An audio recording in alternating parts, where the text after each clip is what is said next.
Well, hello everybody. This is Beet Farmin Mitch, and I'm here in Crookston, Minnesota, and today we got a special one. We are at the Red River Valley Sugar Beet Museum. And now there's some really cool equipment inside, so let's go in and see what we got.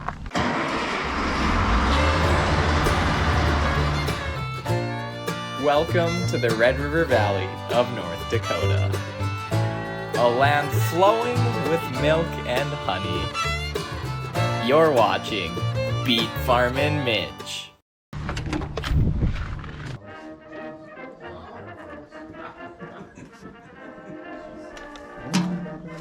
Okay, so we made it to the museum here, and there is all kinds of cool antique historical sugar beet related equipment. We have Delano Thorson and Alan Dragseth here. You guys do a lot of work with the museum and got this started. Can you kind of just give us a tour around, show us some things and of how sugar beets have changed over the years? Okay, well here's your first lifter, or not first, but one of the early lifters.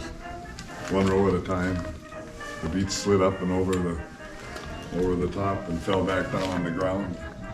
And then they'd lift 8 rows, as I understand it.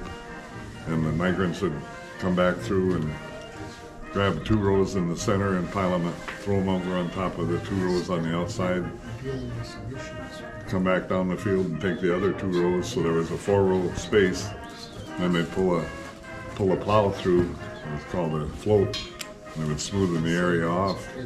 Then they'd go through with machete knives with a hook on it, like that one. Yeah, we still use beet light knives this day, pulling samples. You can still buy them out of New York, I think. But then they cut the tops off, pick the beets up, cut the tops off, throw them into the spot where the beets had been lifted, and then early on they fork them up with a beet fork. Yeah. Some people would say it looks like a potato fork, and it does, but the beet fork has got knobs on the end of the tines, so they wouldn't dig into the ground. Oh, I see. Yeah, it's got kind of bigger knobs on the end here, Yeah. so it wouldn't dig into the ground. And the potato fork they're a little closer together. Okay. So it was all by hand back then. I mean, you'd pull them out with the horses with that unit over there, and then everybody would go and chop the tops off and fork them. This was kind of the original sugar beet lifter. Then That's about what they started with in this area. Yeah. Yep. Then after the Second World War, there was such a shortage of labor that the government formed a corporation to give out grants to companies to try and develop a harvester that would do everything. And International Harvester was one of the first. They came through here with a prototype in 1945, and then in 46 they came with the complete harvester, and that's where mechanical harvesting got started. Now So you got your raw sugar beets here. Could you run us through how it kind of worked? Yeah, this was the topping unit. The beet that slid up and over the beets and topped them. And then there's a slinger on here. I don't have that on it, but it's threw the tops off to the side. And these spades, just like that 1-row horse machine, they slid up. Yep, I see that. Onto the rink rolls, which shook out the dry dust. That's about all they were good for. They went up the elevator and were dumped on a conveyor. The elevator dumped them on, and one person stood on this side of the cart, another person stood on the other side, and they picked the beets out of the mud. And the mud and dirt went off back into that conveyor, and they dropped the beets into the cart. And then they were elevated up into the truck. Wow. So then, like these, what do you call them, the rink rollers over there? Did they ever build up with like weeds or anything like that? And if it was muddy, they filled all up with mud. Yeah. They didn't do it, like I say, they took out the dust. Yep. They had them shoes and stuff. They had that until 1958. Do you remember that? No, 54. I think is when they came. You're right. You're right. Kingwise came out with the first lifter wheels. That's right. You're right. And then International Harvester came out with a changeover kit that you could put Kingwise wheels on it. Then you could drive like crazy after that. Yeah, yeah. Compared to what it was before. Yeah. Wow. Yeah, and you got the old umbrella stand up there for the sunny hot days, keep you a little cool. This is one of the early radios. It's made from a 51 Buick. Then when I went to 12-volt tractors, they had to put a rectifier or whatever it's called to reduce it to 6 volts for the radio. Wow.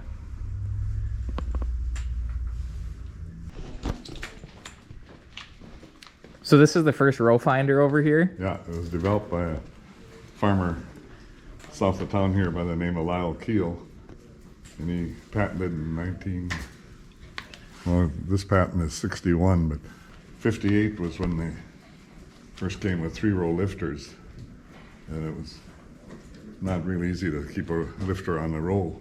So he developed this row finder and then patented it. And now every harvester's got a row finder or 2 on it. Well, and I mean, it looks like, I see what it's kind of like a hydraulic cylinder here, and this just shifts. It's the same technology almost as today. Yep. I think that's gonna come to an end. I think the row finder, with the new technology we got now, on that, what do they call that? Implement guidance. Yeah, boy, that is really slick. Well, this harvester pops the beets out similar to the old horse one, but at the same time they're impaled on about a 4-foot spiked wheel. Yep, I can see the wheel there. Yeah. Yep, so the beets, they come under here. Yep, and then They go on the spiked wheel. They get lifted around the back. and they're topped up on top here. These discs top them, and that, this auger pushes the beets over and into the elevator. The tops fall onto these tumbling deals, and that throws the tops off to the side. Okay, yep.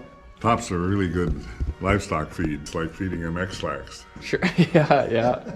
So did you guys keep the tops a lot back in the day? Way back, Yeah. if you had cattle, Sure, yep. my grandpa would salvage a lot of the tops from my dad's beets. But if the cow coughed, you better be more than 20 feet away. Oh, yeah. Because it could shoot it clear across. Yeah. And then there was a cart that was pulled behind this that beets were dumped into. This one's called the Marbeet. Marbeet Midget. Very popular at one time, but if you use it, It was developed by some growers in their shop in Rio Vista, California, I believe. Oh yeah, and then I can see that spiked wheel really good back here. Yeah. And so they would come all the way up with the tops on, and then they'd get topped up. But how was the topping job? Was it fairly even when it was spiked in there? My dad never had one like this. Sure. I'm sure glad he didn't because you can't see the roll. You got to stand up. Depending upon how the beets look when they come up, if they're split in half, you know that you're off the roll. Like International Harvester or John Deere, once they develop something, it stays the same with a few minor things. Whereas the Marbeet, every year was different. We got 3 of these harvesters, parts of them, but we couldn't interchange the parts because they weren't the same.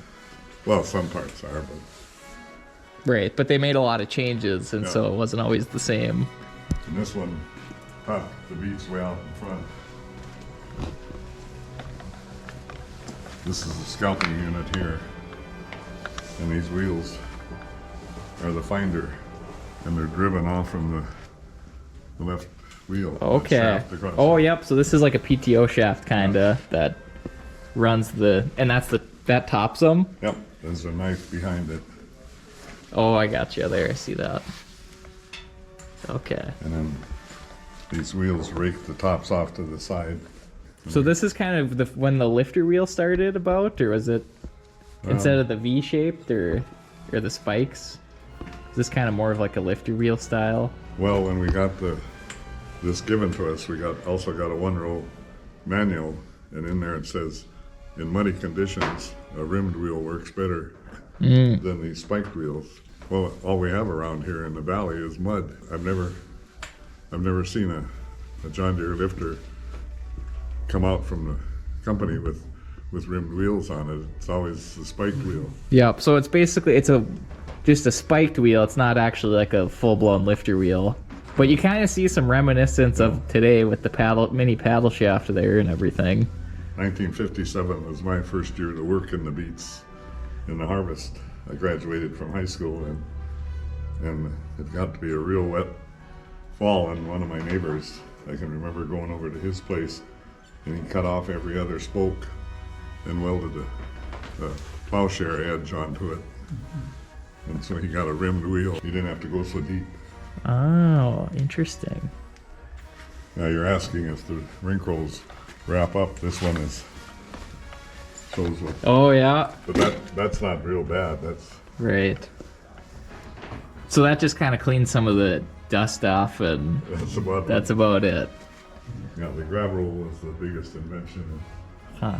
So and then we got this one here. This is like a pull type style. Yeah, same thing as this. Lifter wheels with 2 rows. Yep. And then there's a place where people could stand up on it if you were lifting a lot of mud. On this one here, you'd put the tractor on it. That had a topping unit on it. 2-row topping unit.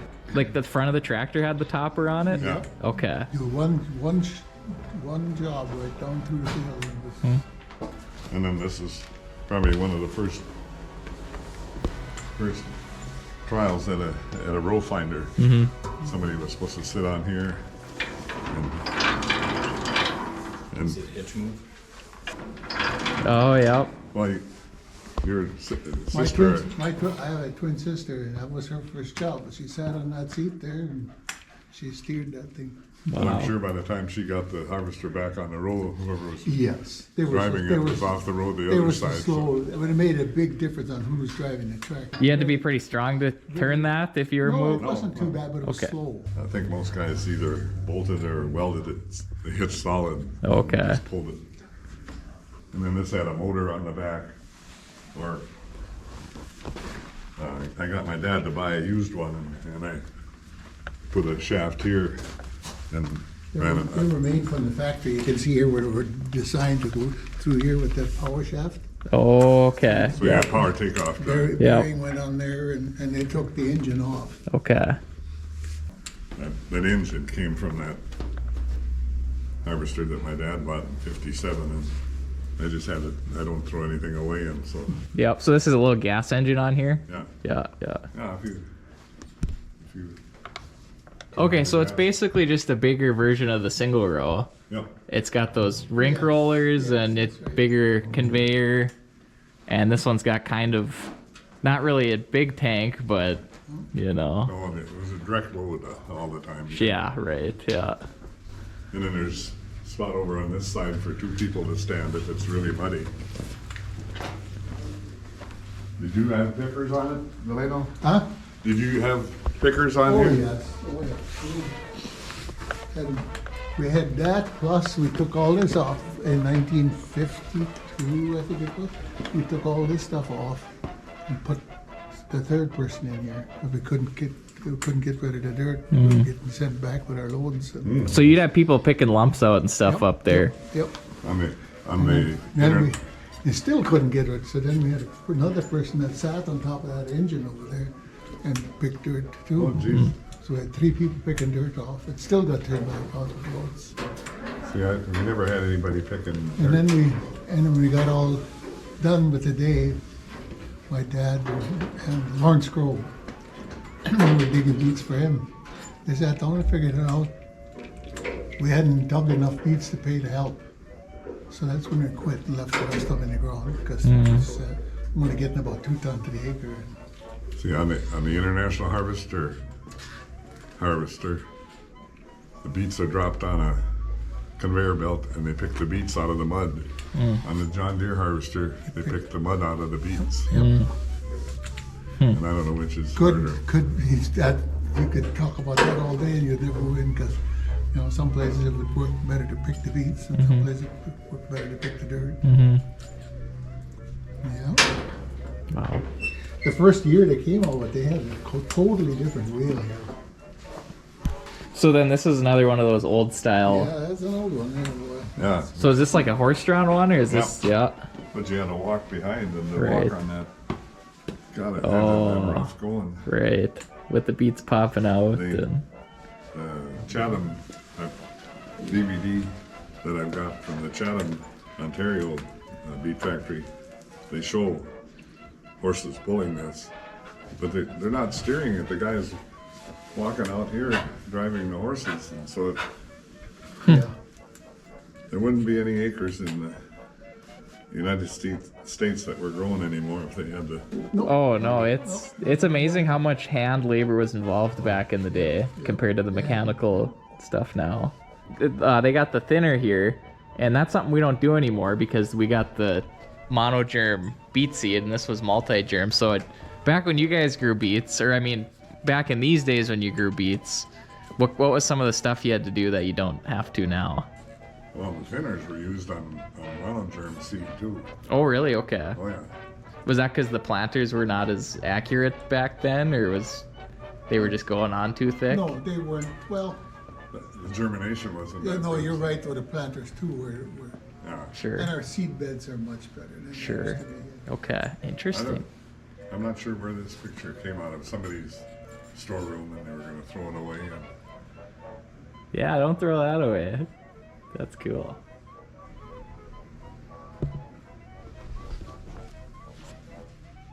James Driscoll from East Grand Forks. 5 one-row lifters. Yeah, they were big growers.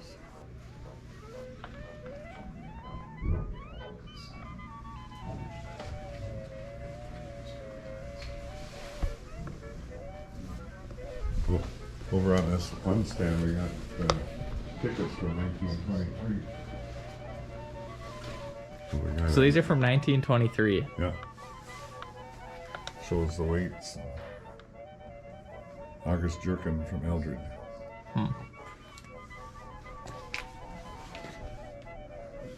One pounds was on a load. About 4,500 pounds per load. Yeah. And they had to throw them all on with a fork. And Wow. So then you restored this truck here. yep. This was your dad's truck? No, my dad had one like it, but Yeah. I bought it over at Monoma. Okay. My grandpa had the Standard Oil bulk service. Oh, sure. Other things that he did. That's cool.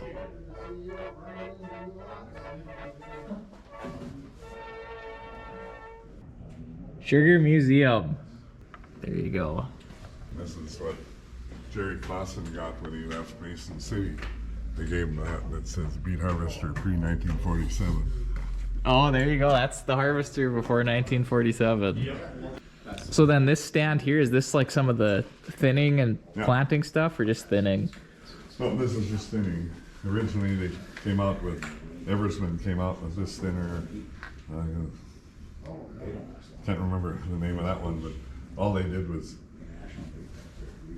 take out a strip through the row. It didn't matter if it was a weed or a piece of dirt. Or Eversman came out with the first mechanical thinner. So these would spin and kick out some of the beets then, Yeah. because they were too thick. You could set it so it would just go through the row. The row came right through here. Okay. And then Eversman, same company, developed this one, and it's got an electric eye that looks across the row, but it couldn't tell the difference between a dirt chunk or a weed. And then the electric eye would get dirty, and then it would just hammer steady. Sure. Then John Deere came out with this one that read electrically, something that conducted electricity, and it would hammer. And then we eventually realized that we could plant to 4 or 5 inches and not thin. So you would run the thinners like a couple weeks after the beets came up then, or? So they were 2-3 inches tall. And then over here, this is kind of some more like the modern Yeah. sugar beet harvesting technology. Like you'll find this on the toppers, That's the on flails will yeah. spin, and then And the rotabeater, and then an example of grab rolls. yep, and how the grab rolls work there for cleaning. And they got fun stuff for every age. That's kind of a cool contraption there. Shows how some of the conveyors work. Row finder, lifter wheels. This is the modern paddle shaft. The corn sheller.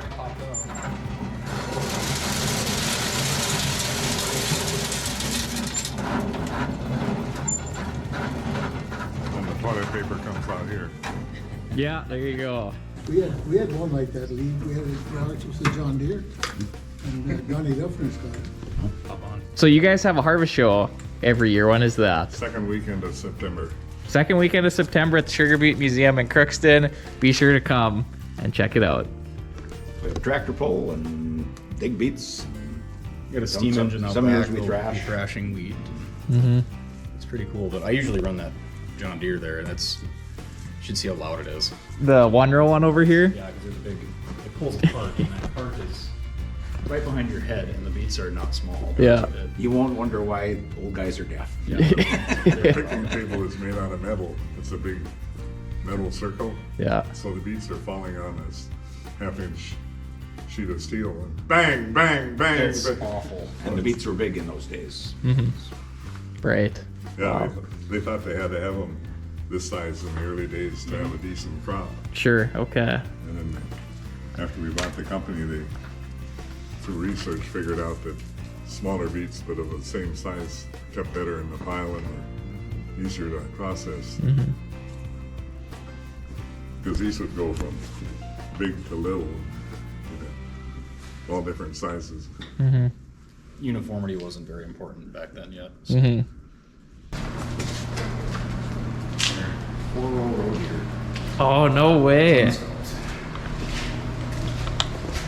Tungsfeld?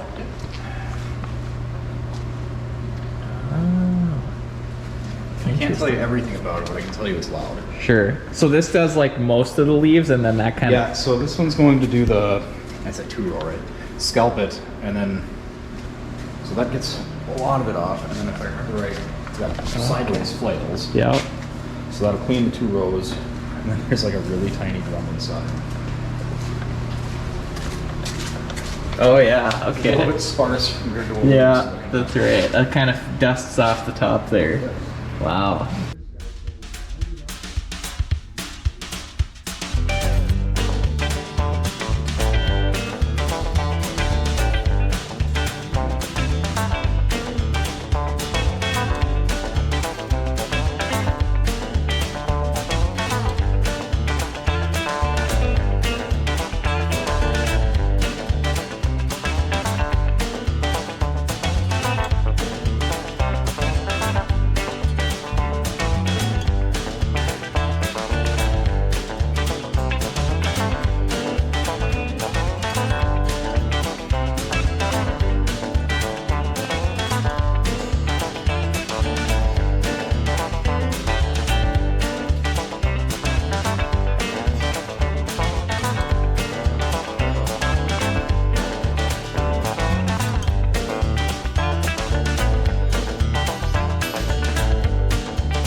This wheel turns, you got it.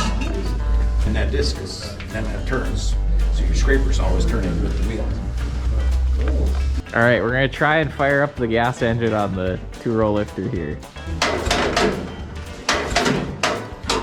Smell the gas now. Yeah, I smell it a little too. Thanks to all the gas. And you see that rope running across there? Oh, yep. That was the OSHA attachment. That if you got your arm caught in the clutch. machine, you could Oh, you could. pull the rope and it would kick the clutch off. Oh, okay. But like I say, I put a power takeoff shaft on it right away because my dad had a 400 like that had the live power takeoff, so that didn't have to have that. I pulled that engine off from it. First owner was John and Walter Baggy from Neilsville, then Raymond Vertager from Climax. Third owner was Rod Crocomo, and wasn't he saving it for somebody? He was going to start restore a it, and then museum? he heard about us, so he gave it to us. So how long ago did you guys start the museum here? 20 years ago, 2004, 21 years. Getting old. So then, like, say somebody wants to come check it out, they just look at your Facebook page, and Yep, they'll find the There's some phone numbers on there. phone numbers, set up a meeting, and Yep. Well, I'm There you here go. every morning with that old group, Yeah. for coffee. We used to go to McDonald's, and when the pandemic hit, they locked us out. Price of coffee went to 50 cents and booted these way. Yeah. Well, they locked us out, so the next day I called everybody up and I said, meet you at McDonald's in the morning, get your coffee at the window and bring a lawn chair, and we sat on their parking lot all summer. Well, then it started getting cold in the fall. They started complaining about it. They hadn't opened up for people to be inside any place yet. And so finally I said, well, we got a big office down at the museum. We can sit 6 feet apart and I'll make you coffee. So I think I got a job for life. Help with the museum, yeah. Well, that was an amazing experience. It was a very personal experience. You know, the people that run this, this is what they love. And, you know, look out on their Facebook page. I'll put the link in the description. And donations are accepted. It really helps them kind of keep things going here and keep the lights on. They got a little bit more equipment out here, but I tell you what, that was an experience. But anyway, be sure to come check this place out. Friendly people, you'll learn a lot that'll be worth the trip. This is Beet Farmin Mitch, and don't forget to keep it sweet.